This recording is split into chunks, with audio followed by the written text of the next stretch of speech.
नमस्सर्वेभ्यः। गतकक्षायाम् अस्माभिः अव्ययीभावप्रकरणम् आरब्धं। तत्र एकं बृहत् सूत्रं वर्तते, अव्ययं विभक्तिसमीपसमृद्धिवृद्ध्यर्थाभावात्यय सम्प्रतिशब्दप्रादुर्भावात्यय इत्यादिकम्। एतेषु षोडश अर्थेषु ये शब्दाः उपयुज्यन्ते तेषामेव अर्थे किञ्चित् एकं भिन्नम् अव्ययम् उपयुज्यते। तस्य अव्ययस्य येन सुबन्तपदेन समासः भवति तत्र तादृशं रूपम् अस्माभिः लभ्यते। एकमेकम् उदाहरणं वयं पश्यामः। तत्र सर्वप्रथमं विभक्ति अर्थे एकम् उदाहरणं दृष्टम्। अधिहरि, अध्यात्मम्, अधिगोपम् इत्यादीनि तस्य विभक्ति अर्थे अपि सप्तमी विभक्ति अर्थे इति ज्ञातव्यम्। यदा विभक्ति अर्थ वदामः तदा सप्तमी विभक्ति अर्थे किम् अव्ययम् उपयुज्यते? अधि इति अव्ययं भवति, तत् सर्वदा स्मर्तव्यम्। ततः अधुना अग्रिमं प्रक्रिया अधुना अवगता। अव्ययं विभक्ति अनेन समासः अव्ययीभावसमासः भवति। ततः पूर्वपदं किम् उत्तरपदं किं तस्य कृते आवश्यकता भवति उपसर्गसंज्ञायाः। उपसर्गसंज्ञायाः फलं किम्? उपसर्जनं संज्ञायुक्तं यत् पदं भवति तत् प्राक्प्रयोज्यं तस्य प्राक्प्रयोगः भवति। ततः अनन्तरं पुनः तस्य किं भवति? कृत्तद्धितसमासाश्च अनेन प्रातिपदिकसंज्ञा भवति। प्रातिपदिकत्वात् सुपो लुक् भवति। ततः अव्ययीभावसमासः अस्ति इति कृत्वा अयं नपुंसकलिङ्गम् अस्य नपुंसकत्व भवति।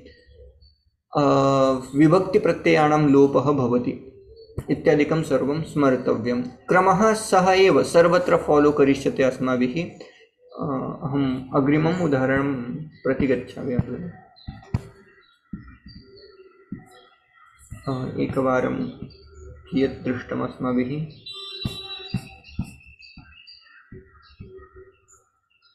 अधिहरि इति दृष्टमासीत् खलु। एकवारम् अर्थान् दर्शयामि। के अर्थाः भवन्ति अस्य? एतत्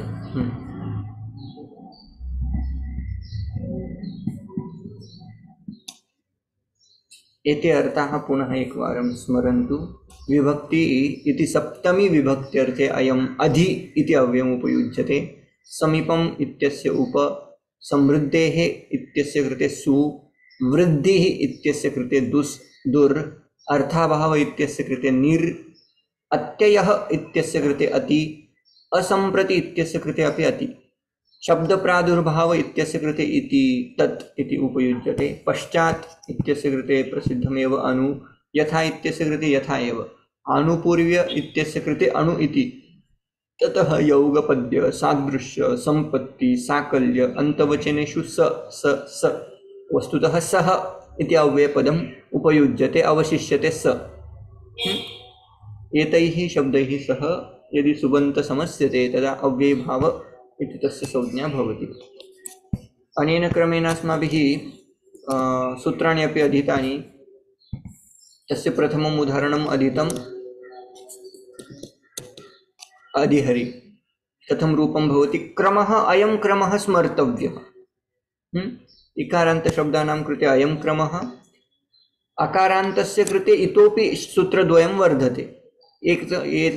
एतदेकम् अस्ति नाव्ययीभावात् अतों त्वपञ्चम्याः। अस्य कः अर्थः उच्यते? यदि अकारान्तः कश्चन शब्दः अस्ति तस्य अकारान्तशब्दस्य पञ्चमी मध्ये रामवत् रूपाणि भविष्यन्ति। अन्यत्र सर्वत्र अन्यासु सर्वासु विभक्तिषु अम् इति आदेशः भविष्यति।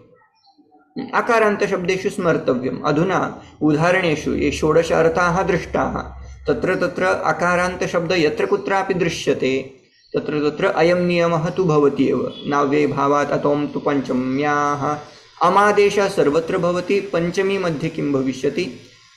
रामवत् रूपाणि करणीयानि इति। उदाहरणं किम् उच्यते? अधिगोपम् इति अधुना उच्यते। पश्यन्तु। गोपा इति वस्तुतः प्रातिपदिकं गां पालयति इति गोपा। इति उच्यते। तस्य सप्तमी यदि विभक्तिप्रत्ययः आनेतव्यः चेत् तत्र सप्तमी विभक्तिस्थः सुबन्तप्रत्ययः अस्ति ङि ङि ओस् सुप् इति प्रत्ययाः भवन्ति चेत् एकवचने ङि इति प्रत्ययः। ततः विभक्ति अर्थे सप्तमी विभक्ति अर्थे अव्ययं किं भवति? अधि अधि इति अव्ययम् अस्ति। अधुना किं भवति तेन? स्थिति एवं गोपा ङि एंड अधि।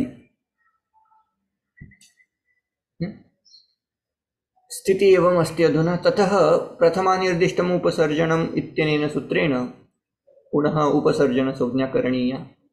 उपसर्जनं पूर्वम् इति सूत्रेण तस्य यत् उपसर्जनयुक्तं पदम् अस्ति प्रथमानिर्दिष्टम् अव्ययम् इति कथनेन अधि इत्यस्य प्रथमानिर्दिष्टः इदं पदमस्ति इति कृत्वा तस्य प्रथमानिर्देशः ततः प्राक्प्रयोगः तस्य अस्ति प्राक्प्रयुक्तं। ततः तस्य सम्पूर्णस्य समूहस्य किं भवति? प्रातिपदिकसंज्ञा भवति बाय कृत्तद्धितसमासाश्च अनेन सूत्रेण। अधुना समासत्वात् तस्य प्रातिपदिकसंज्ञा वदन्तु। उपसर्जनम् इत्युक्ते किं? वित् उपसर्ग, द वर्ड विच हैव उपसर्ग। एतत् नाम एव केवलं संज्ञा इत्यस्य पर्टिक्युलर कोऽपि अर्थः भवेत् इति न। There is no specific meaning for that, this is just name. उपसर्जन ऐसा उन्होंने नाम दे दिया, उनको व्यवहार करना है, उसका उपयोग क्या करेंगे? जिसकी जिसकी उपसर्जन संज्ञा है उसका उसका प्राक प्रयोग होगा, पहले प्रयोग उसका किया जाएगा। तो इसलिए उन्होंने अधि अव्यय जो भी है, अभी यदि प्रथमा अव्ययम विभक्ति समीप, इस सूत्र में अव्ययम ये पद प्रथमा से निर्दिष्ट है, तो अव्यय युक्त जितने भी पद होंगे ना उनकी उपसर्जन संज्ञा हो जाएगी। हमने जो षोडश मीनिंग देखे उसमें से जो भी अव्यय होंगे वो सब पहले उनका प्रयोग किया जाएगा। किसके सूत्र के अनुसार? ये दोनों के। उपसर्जन संज्ञा से संज्ञा होगी और विधि सूत्र है उपसर्जनम पूर्वम, उससे उसकी प्राक विधि होगी। ठीक है। उसके बाद जब प्रातिपदिक संज्ञा मिल जाती है कृत्तद्धित समासाश्च अनेन, तदा किं भवति? सुपः धातु प्रातिपदिकयोः सुपः लुक् भवति। प्रातिपदिकात् यः सुप् प्रत्यय, ये सुप् प्रत्ययाः आगच्छन्ति तेषां सुप् प्रत्ययानां लोपः कर्तव्यः। अत्र कः सुप् प्रत्ययः आसीत्? ङि इति सप्तमी विभक्तिस्थ सुबन्त प्रत्यय आसीत्, तस्य लोपः करणीयः। किम् अवशिष्यते? अधिगोपा। ततः तस्य नपुंसकं तत्सर्वं पदं नपुंसकसंज्ञं भवति। तस्य प्रयोजनं किं? किमर्थं नपुंसकं कुर्मः? उच्यते नपुंसके रस्वः प्रातिपदिकस्य रस्वः भवति। यदि आकारान्त प्रातिपदिकम् अस्ति तस्य किं करणीयं भवति? आकारान्तं न वक्तव्यं। यदि दीर्घं प्रातिपदिकम् अस्ति चेत् तस्य ह्रस्वं करणीयम् अनेन सूत्रेण नपुंसके। अधिगोपम् अव्ययभावे सर्वत्र एषा संज्ञा भविष्यति। हरिशब्द यद्यपि पुल्लिङ्गे अस्ति, किन्तु यदि समासः भवति तस्य अनेन सूत्रेण अव्ययीभावश्च अनेन नपुंसकसंज्ञा। तस्य फलं किं? किमर्थं नपुंसकसंज्ञा क्रियते? उच्यते यत्र यत्र दीर्घ पदम् अस्ति तस्य ह्रस्व करणीयं भवति। तस्य एकम् उदाहरणम् अत्र प्रदीयते। अन्यत्र केवलं नपुंसकत्वम् अस्ति इति स्मरन्तु, तावदेव पर्याप्तम्। अधिगोप इति ह्रस्व अभूत्। ह्रस्वकरणानन्तरं पुनः अधुना स्वादि उत्पत्तिः भवति। सु प्राप्नोति।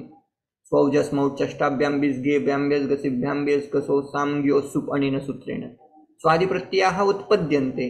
पुनः इदं यत् पठितं गतसूत्रं नाव्ययीभावात् अतों त्वपञ्चम्याः, अस्य अर्थः मया पूर्वमेव उक्तः। किम् उक्तं?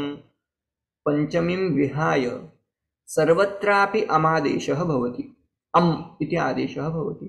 कुर्मश्चेत् अम् आदेशः क्रियते चेत् किं भवति? अधिगोप प्लस अम् इति स्थितिः अधुना। ततः अमि पूर्वम् इति एकं सूत्रम् आगमिष्यति।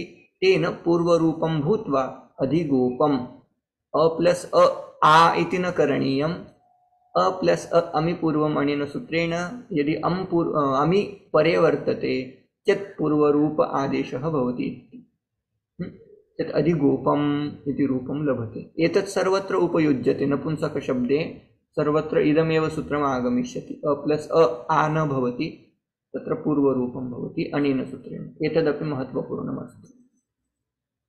Now this structure you have to remember in Avyabhava as well as in others also, but basically with this prakaranam we have to follow this structure.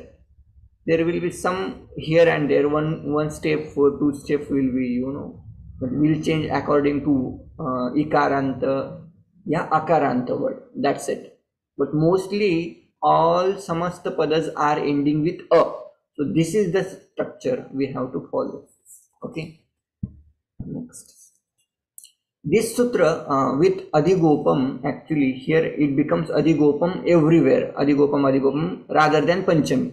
But again they say tritiya saptamyor bahulam, means what, यदि शब्दः अकारान्त वर्तते, अकारान्तः इत्यस्य कृते शब्दः वर्तते अदन्त ह्रस्व अकारान्त इति स्मर्तव्यम्।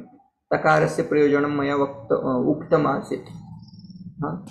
अदेङ्गुणः, तत्र तकार किमर्थं स्थापितं, यदि तकारात् प्राक् ह्रस्वः अस्ति तपरस्तत्काले इति सूत्रेण सह ह्रस्व अकारस्य एव ग्रहणं भवति इति मया सन्धि प्रकरणे उक्तमासीत्। तस्य उपयोगः अत्रापि। अदन्तात् नाम किं, ह्रस्वन्तात् अकारात् इति, ह्रस्व अकारात् इति वक्तव्यं। ह्रस्व अकारात् अव्ययभावात् तृतीया सप्तम्योर्बहुलं भावस्यात्, नाम किं, विकल्पेन तत्र अं भावः भवति। विकल्पेन भवति नाम किं, रामवत् अपि रूपाणि भविष्यन्ति इति अर्थः। रामवत् अथवा वनवत् रूपाणि तु समानानि। किम्, एकस्मिन् पक्षे रामेण इति कुर्मः खलु, अत्र किं कुर्मः, यः शब्दः अस्ति तस्य रूपं कुर्मः अधिगोपेन डैश अधिगोपम्, अधिगोपाभ्यां डैश अधिगोपम, अधिगोपैः डैश अधिगोपम, मतलब दो रूप होंगे इसके, विकल्पेन रूपद्वयम्। तथैव सप्तमी विभक्ति मध्ये अपि तद् मया पूर्वम् उक्तमासीत्, अत्र तदेव स्मर्तव्यम्। अधुना एतदस्ति अधिगोप शब्द, सर्वत्र अस्य रूपाणि अधिगोपम् अधिगोपम् अधिगोपम् अधिगोपम् अधिगोपम् अधिगोपम् अधिगोपम् अधिगोपेन अधिगोपम् अधिगोपाभ्याम् अधिगोपम् अधिगोपैः अधिगोपम् अधिगोपम् अधिगोपम् अधिगोपात् अधिगोपाभ्याम् अधिगोपेभ्यः अधिगोपम् अधिगोपम् अधिगोपम् अधिगोपम् अधिगोपे अधिगोपम् अधिगोपयोः अधिगोपम् अधिगोपेषु। सर्वत्रापि अकारान्त शब्दस्य एवमेव रूपाणि प्रचलिष्यन्ति। इदम् अपि सूत्रम् अकारान्त शब्देषु आगमिष्यति इति कृत्वा स्मरन्तु। अधुना सरलम्, अधुना केवलं प्रक्रिया द्रष्टव्या तावदेव। तस्य समासस्य उपयोगः वाक्ये कथं करणीयं तदहं प्रतिसूत्रं वदिष्यामि, प्रति उदाहरणं वदिष्यामि। अस्तु,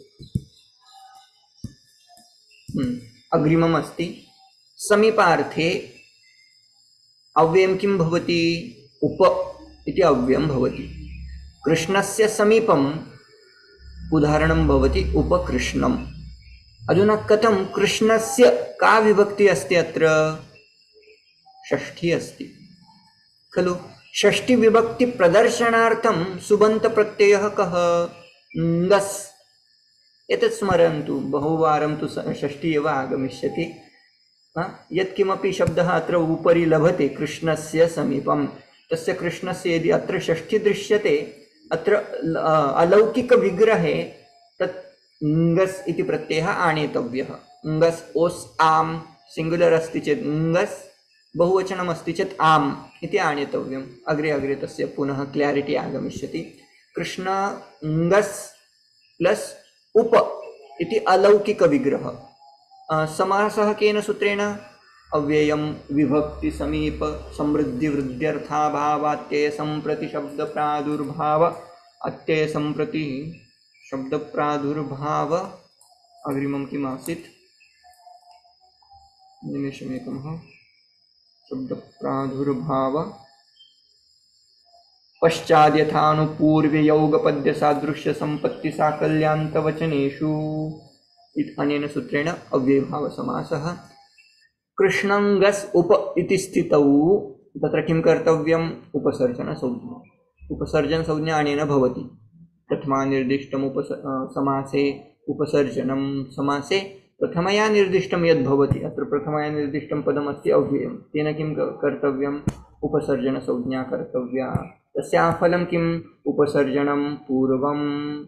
उपसर्जनं किम् आसीत्? अत्र उप इति अव्ययमस्ति खलु, अव्ययत्वात् तस्य उपसर्जनसंज्ञा, यतोहि तस्य प्रथमया निर्देशः वर्तते, तत्प्राक् तस्य प्रयोगः कृतः। उप कृष्ण ङस् इति स्थितिः। अधुना सम्पूर्णस्य पदस्य किं भवति? प्रातिपदिकसंज्ञा भवति। कृत्तद्धितसमासश्च अनेन। ततः किं भवति? सुपः लुक् भवति। अत्र मया किञ्चित् वस्तुतः ङस् इति आसीत् खलु,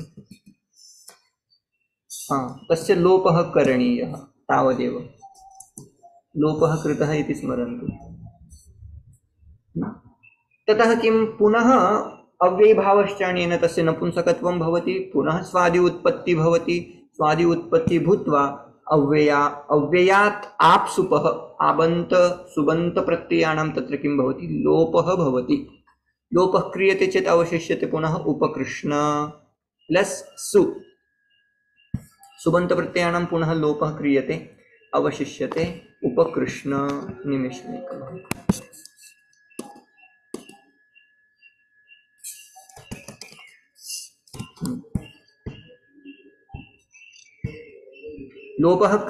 लोपे प्राप्ते नाम सुपः लुक् प्राप्नोति, किन्तु अत्र इदं सूत्रम् अस्माभिः पठितं। नाव्ययभावात् अतोऽन्त्वपञ्चम्याः।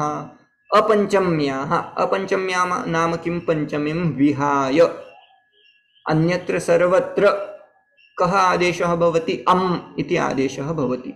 अम् आदेशः अधुना अस्ति। उपकृष्ण प्लस् अम् इति स्थितिः वर्तते। ततः अग्रिमं सूत्रं भवति अमिपूर्वम्। अनेन अमिपूर्वं पूर्वरूप आदेशः भवति, पूर्वरूपं भवति, तेन उपकृष्णम् इति रूपं भवति सर्वत्र। पुनः तत्सूत्रं तृतीया सप्तम्योर्बहुलम्। अधुना यत् अधीतं तत्सूत्रं किं वदति? तृतीया विभक्तौ तथा सप्तमी विभक्ति मध्ये विकल्पेन अम् भावः भवति, तत्र स्मर्तव्यम्। अधुना रूपाणि अस्य कीदृशानि भवन्ति? उपकृष्णम् उपकृष्णम् उपकृष्णम् उपकृष्णम् उपकृष्णम् उपकृष्णम् उपकृष्णम् उपकृष्णेन उपकृष्णाभ्याम् उपकृष्णम् उपकृष्णैः उपकृष्णम् उपकृष्णम् उपकृष्णम् उपकृष्णम् इति चतुर्थी, उपकृष्णात् उपकृष्णाभ्याम् उपकृष्णेभ्यः इति पंचमी, उपकृष्णम् उपकृष्णम् उपकृष्णम् षष्ठी, उपकृष्णम् उपकृष्णे उपकृष्णम् उपकृष्णयोः उपकृष्णम् उपकृष्णेषु इति विकल्पेन रूपाणि। अधुना अस्य अर्थः किम्? अहं कृष्णस्य समीपम् आगतः अस्मि, नाम किम्? मैं कृष्ण के पास आया हूँ, तो आई विल से अहम उपकृष्णम आगतः अस्मि। उपकृष्णम आगतः अस्मि अथवा कृष्णस्य समीपे आगतः अस्मि इति वक्तव्यम्। कृष्णस्य समीपम् इति अपि साधु, उपकृष्णम् इति अपि साधु। अत्र उच्यते उपकृष्णात् आगतः दूतः, means what? he has come from Krishna. Actually कस्मिन् अर्थे इदम् अस्ति? उपकृष्णात् पञ्चम्यर्थे। तत्र उपकृष्णादेव उपयोक्तुं शक्यते साक्षात्, अर्थः समानमेव। कृष्णस्य समीपात् सः आगतः इति। उपकृष्णे अर्जुनः तिष्ठति, अस्य कः अर्थः? कः अर्थः भविष्यति? कृष्ण के पास खड़ा है अर्जुन, बैठा है, तिष्ठति, उभा है। तृतीया सप्तम्योर्बहुलम्। अनेन सूत्रेण किं भवति? तृतीया विभक्ति मध्ये तथा सप्तमी विभक्ति मध्ये विकल्पेन अम् भावः भवति। इति कृत्वा रूपद्वयं तत्र भवितुम् अर्हते। एकम् उपकृष्णम् इति अपि साधु, उपकृष्णे इति अपि साधु। भवतां यदि इच्छा अस्ति अहम् अं भावसहितं यदि रूपम् उपयुज्मि चेत् वयं वक्तुं शक्नुमः उपकृष्णं तिष्ठति अर्जुनः। तस्यापि अर्थः कः? कृष्णस्य समीपे अर्जुनः तिष्ठति, सः एव अर्थः। उपकृष्णे इत्यस्यापि सः एव अर्थः। उपकृष्णं नमः। नमः इति नम अव्यययोगे किं भवेत्? का विभक्ति भवेत्? नमस्व अस्माभिः कारक प्रकरणे अधीतं। नमः स्वस्ति स्वाहा स्वधा अलम्ब षट् योगाच्च चतुर्थी भवति। किन्तु अत्र चतुर्थी विभक्तेः रूपं कीदृशं प्रचलति? उपकृष्णम् उपकृष्णम् उपकृष्णम् इति कृत्वा अत्र किं कुर्मः? उपकृष्णाय इति न भवति कदापि। तत्र केन सूत्रेण भावः भवति? नाव्ययभावात् अतों त्वपञ्चम्याः। पञ्चमीं विना सर्वत्र अं भावः भवति, अमादेशः भवति इति कृत्वा सर्वासु विभक्तिषु अम् अम् अम् इति भवति इति अर्थः, पञ्चमीं विना। अधुना तत् सर्वं साधितं। समीपार्थे कदाचित् अनु इति अव्ययस्य अपि उपयोगः भवति, कदाचित् सम् इति अव्ययस्य अपि उपयोगः भवति। कुत्रचित् उच्यते नद्याः समीपम् अनुनदी इति वक्तव्यम्। अधुना नदी इति शब्दः वस्तुतः ह्रस्वैकारान्तः वा दीर्घैकारान्तः? दीर्घैकारान्तः। किन्तु अत्र लिखितं ह्रस्वः। साधु अस्ति वा? एकः नियमः अस्माभिः दृष्टः। अव्ययभावः सर्वदा तस्य नपुंसकत्वं तस्य भवति। ह्रस्वो नपुंसके प्रातिपदिकस्य। येन सूत्रेण प्रातिपदिकं यदि दीर्घः अस्ति तस्य प्रातिपदिकस्य कृते ह्रस्वः आदेशः भवति। तेन किम्? अनुनदी तस्य रूपं भविष्यति। अग्नेः समीपम्। अत्र तु अग्नि इति शब्दः ह्रस्वैकारान्त, तस्य कृते वस्तुतः आवश्यकता नास्ति। अग्नेः समीपम् उपाग्नि इति भवति। उपाग्नि इत्यस्य अर्थः अग्नेः समीपम् इति अर्थः। अक्ष्णः समीपे, समक्षम् इति उच्यते। समक्षम्। इमानि रूपाणि न अत्र क्षम्यताम्, एतत् मास्तु। अत्र सर्वत्र पञ्चमी एव दृश्यते। मम अत्र उपकृष्णम् इति कर्तव्यं, किन्तु मया त्यक्तं तत्। अस्तु, अधुना अग्रिमं सूत्रम् उदाहरणमस्ति समृद्धिः। समृद्धिः नाम किं? वृद्धेः आधिक्यम् इत्यस्मिन् अर्थे समृद्धिः इति शब्दः प्रयुज्यते। उदाहरणं किम् अस्य कृते दीयते लघुसिद्धान्तकौमुदौ? मद्राणां समृद्धिः इति, सुमद्रम् इति भवति। अधुना समृद्धेः अर्थं द्योतयितुं किम् अव्ययम् उपयुज्यते अत्र?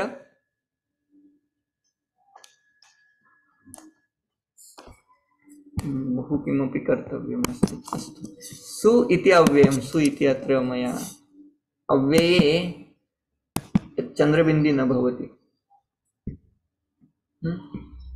तद्मया सु इति प्रत्ययः अस्ति इति चिन्तयित्वा तत्र स्थापितमासीत्, क्षम्यताम्। मद्र इति शब्दः प्रातिपदिकं।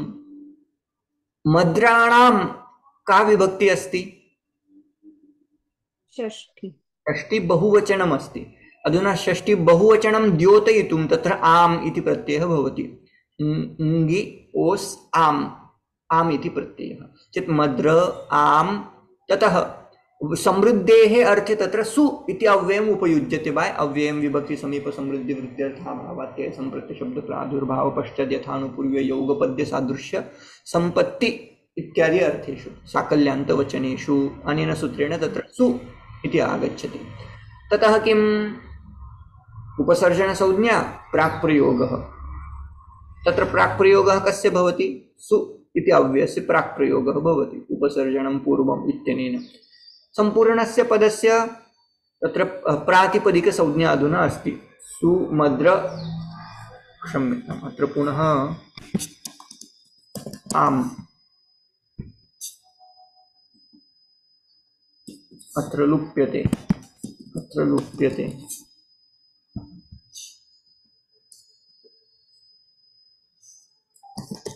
अत्र अम् आदेशः भविष्यति।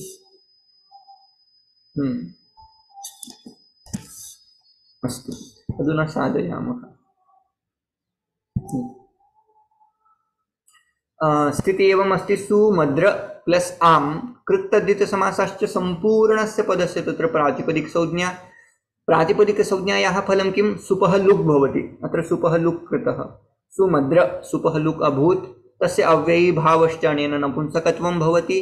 ततः पुनः स्वादि उत्पत्तिः करणीया वर्तते।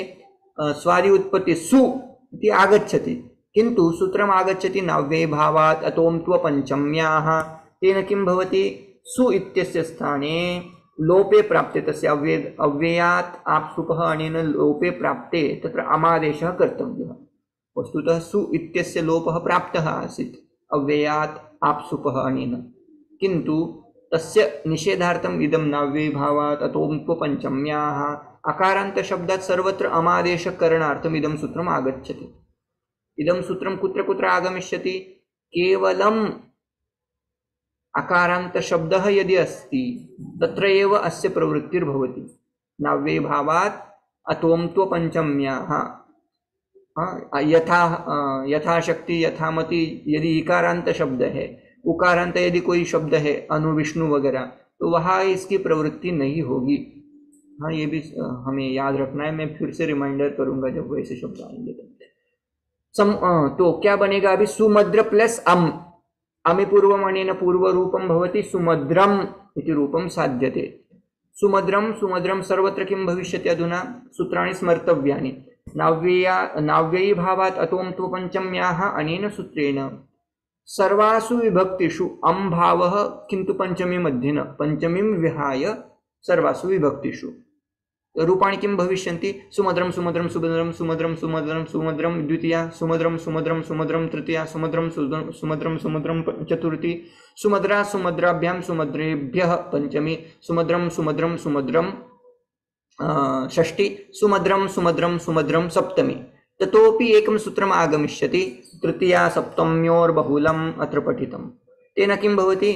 तृतीया मध्ये सप्तमी मध्ये विकल्पेन रूपद्वयं, तेन विकल्पैक रूपम् अस्ति सुमद्रेण सुमद्राभ्यां सुमद्रैः। सप्तमी मध्ये सुमद्रे सुमद्रयोः सुमद्रेषु, बस हो गया, सुमद्रो हो गया। अभी अग्रिमम् आसीत् विभक्ति समीप समृद्धि, अर्थत्रयं दृष्टं। विभक्ति अर्थे अधि इति दृष्टं, समीपार्थे उप इति अव्ययं दृष्टं, समृद्ध्यर्थे सु इति अव्ययं दृष्टम्। अधुना वृद्धि वृद्धि इत्यस्य अर्थे किं भवति? दुर् दुस् इत्येषां प्रयोगः। अत्र पुनः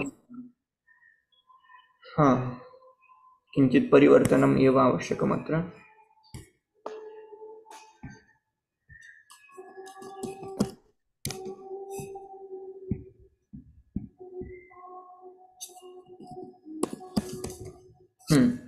अस्तु, अधुना साधितम्। समृद्धेः अभावः, द लैक ऑफ समृद्धि इज कॉल्ड वृद्धि। केषां वृद्धि? यवनानां वृद्धि इति उच्यते। नाम किं? तेषां ह्रासः अभूत्, तेषां नाशः अभूत् इति अर्थः। पुनः सूत्रमस्ति अव्ययं विभक्ति समीप समृद्धि, तत् पुनः पुनः स्मरन्तु।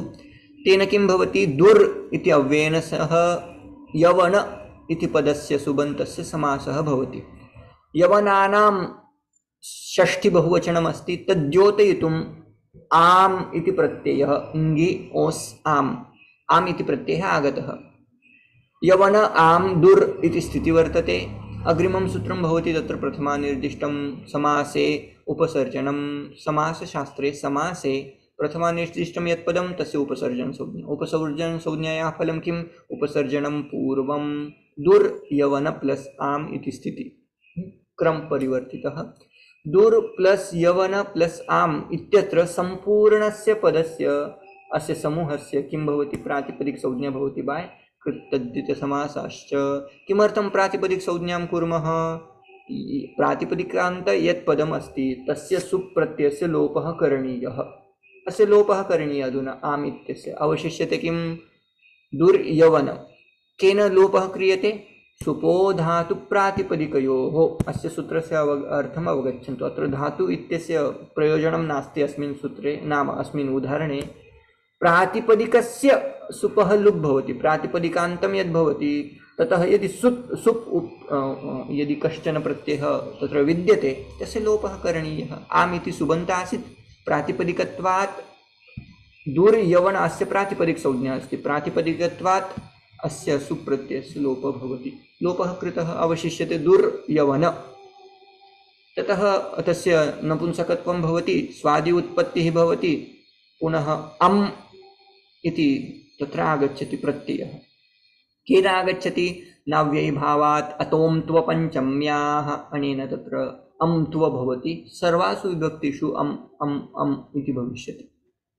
विकल्पेन पञ्चमीं विना तत्र सर्वदा स्मर्तव्यम्। स्थितिः अधुना किम् अस्ति? दुर्यवन प्लस् अम् इति स्थितिः आसीत्। अमि पूर्व अनेन पूर्वरूपदेशः दुर्यवन दुर्यवनम् इति रूपं भवति। दुर्यवनं नाम किं?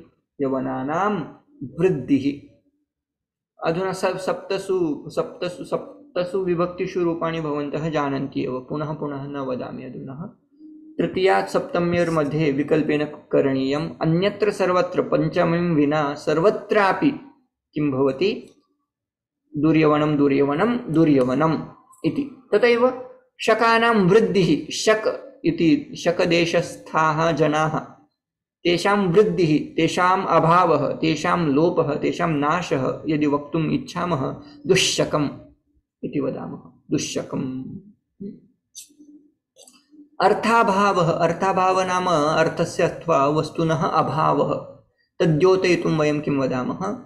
किं प्रत्ययम् उपयुज्मः? अव्ययं निस् इति अव्ययान्तं पदमस्ति खलु, निर् इति उपयुज्मः। पुनः केषाम् अभावः वर्तते? मक्षिकानां। का विभक्ति? षष्ठी विभक्ति। प्रक्रिया समानामेव, किन्तु अत्र किञ्चित् स्मर्तव्यं भविष्यति। अयं शब्दः ह्रस्व अस्ति वा दीर्घः अस्ति? मक्षिका इति दीर्घशब्दः। तत्र इतोपि एकं सूत्रं प्रचलिष्यति, ह्रस्वो नपुंसके प्रातिपदिकस्य। तेन किं करणीयं? ह्रस्व करणीयं। तावदेव पश्यामः। मक्षिका प्लस् आम् प्लस् निर् इति अव्ययं विभक्तिसमीपे अनेन सूत्रेण येषाम् अव्ययीभावसमासः। प्रथमानिर्दिष्टम् समास उपसर्जनम् अनेन सूत्रेण उपसर्जनसंज्ञा, उपसर्जनं पूर्वम् अनेन प्राक्प्रयोगः निर्मक्षिका आम् इति स्थिते सम्पूर्णस्य समुदायस्य प्रातिपदिकसंज्ञा बाय कृत्तद्धितसमासाश्च। प्रातिपदिकसंज्ञायुक्तं यत् पदम् अस्ति तस्मात् सुप्रत्ययाणां लोपः भवति बाय सुपो धातु प्रातिपदिकयोः, अनेन आम् इत्यस्य लोपः। ततः प्रातिपदिकसंज्ञा तु अस्ति एव। प्रातिपदिक यदि नपुंसकत्व अस्ति, नपुंसकभाव अस्ति, नपुंसकत्वं केन भवति? अव्ययीभावश्च। अनेन नपुंसकत्वम् अस्ति। नपुंसके प्रातिपदिकस्य रस्वः भवति, ह्रस्वादेशः भवति। कस्य? प्रातिपदिकस्य। कीदृशस्य प्रातिपदिकस्य? नपुंसक प्रातिपदिकस्य। अधुना मक्षिका इति आकारान्त दीर्घ आसीत्, ह्रस्वः क्रियते, मक्षिक इति क्रियते अनेन सूत्रेण। ततः निर्मक्षिक प्लस् स्वादि उत्पत्ति तु भवति एव। तेषां पुनः किं करणीयं? लोपः प्राप्नोति बाय अव्ययादाप्सुपः, अनेन सूत्रेण लोपः प्राप्नोति। किन्तु यत्र कुत्रापि अकारान्तः शब्दः अस्ति तत्र सर्वत्र अम् इति भवति पञ्चमीं विना। नाव्ययीभावात् अतोम्त्वपञ्चम्याः। सर्वत्र अमादेशः भवति। अमादेशः कृतः, निर्मक्षिक प्लस् अम् इति स्थितिः वर्तते। तस्यां स्थितौ अमि पूर्वम्, अनेन सूत्रेण पूर्वरूपः भवति। निर्मक्षिकम् इति रूपम् अनेन साध्यते। निर्मक्षिकं नाम किम्? अयं निर्मक्षिकं देशः नाम किं? मक्षिकाणाम् अभावः अस्मिन् देशे वर्तते इति निर्मक्षिकम्। निर्मक्षिकात् अहम् आगच्छामि नाम किं यत्र यस्मिन् देशे मक्षिकाणाम् अभावः तस्मात् प्रदेशात् अहम् आगच्छामि इत्यादिकं किमपि वक्तुं शक्यते। अत्ययः अत्ययः नाशः प्रक्रिया समानामेव इति कृत्वा अहं पुनः पुनः अधुना भवन्तः प्राक्टिस् कुर्वन्तु। निर्मक्षिकम् अत्ययः इत्यस्मिन् अर्थे अधुना उदाहरणं दीयते हिमस्य अत्ययः अतिहिमम्। अत्ययः इत्यस्य अर्थः पासिंग अथवा नाश अतीतः पास्ट इति अर्थः कुर्मः। PASSED past. तो पुनः हिमस्य का विभक्ति षष्ठी विभक्ति अस्ति। प्रत्ययः कः भवेत् ङस् प्रत्ययः भवेत् इति कृत्वा तत्र अव्ययं किम् उपयुज्यते मया एक पूर्णं चार्ट् एव प्रदत्तः वर्तते तस्मिन् सूत्रे एव 16 अर्थाः भवन्ति। तत्र किं प्रयोक्तव्यं तस्मरन्तु तावदेव। अति इत्यस्य प्रयोगः अत्यय इत्यस्मिन् अर्थे अति इत्यस्य प्रयोगः भवति। प्रक्रिया समानम्। अतिहिमं नाम किम् अतिशय हिमं वा न। हिमस्य अत्ययः हिमस्य नाशः इति। अतिशीतम् अत्रापि शीत अभावः इति अर्थः। निर्शितं निश्चितम् इति अपि तत्र प्रयोगः भवति। अतिशीतं यदा अति इत्यस्य अर्थः नाशः कांटेक्स्ट द्रष्टव्यं तावदेव। सम्प्रति सप्तमः अर्थः असम्प्रति नाम किम् अधुना एतत् सर्वं न साधु इति वक्तुम् इच्छामश्चेत् अस्य प्रयोगः भवति असम्प्रति। निद्रा सम्प्रति न युज्यते। अधुना निद्रा न कर्तव्या। अतिनिद्रम् इति वदामः। अतिनिद्रं निद्रायाः किं निद्रा सम्प्रति न युज्यते इत्यस्मिन् अर्थे इदम् उपयोक्तुं शक्यते। यत्र कुत्रापि भवन्तः पाठयन्ति तत्र वदन्तु एवं यदि कश्चन शेते चेत् अतिनिद्रं निद्रा सम्प्रति न युज्यते इति। कथं भवति निद्रा इति शब्दः आकारान्त अत्र एकं सूत्रम् अधिकं भवति तावदेव। रस्वो नपुंसके प्रातिपदिकस्य अन्यत्र सर्वं समानं। तथैव अतिकम्बलं नाम किम् कम्बलम् असम्प्रति नाम सम्प्रति न युज्यते। कंबल असम्प्रति न युज्यते। अभी कंबल ओढ़ने का समय नहीं है ऐसा। पहले से ही उष्णता है। रत्नागिरी में तो और ज्यादा उष्णता है तो अतिकम्बलम इति। शब्द प्रादुर्भाव इत्यस्मिन् अर्थे इति हरि। अत्र किं किं न आगमिष्यति स्मरन्तु। अकारान्तत्वं नास्ति इति कृत्वा इदं यत् सूत्रम् अस्ति नाव्ययीभावात् अतोऽन्त्व पञ्चम्याः इदमेकं सूत्रं तथा च तृतीया सप्तम्योर्बहुलं सूत्रद्वयं कार्यं न करिष्यति। कस्मात् अस्य प्रयोगः अकारान्त शब्दात् एव भवति। हरि इति शब्दः तु इकारान्त इति कृत्वा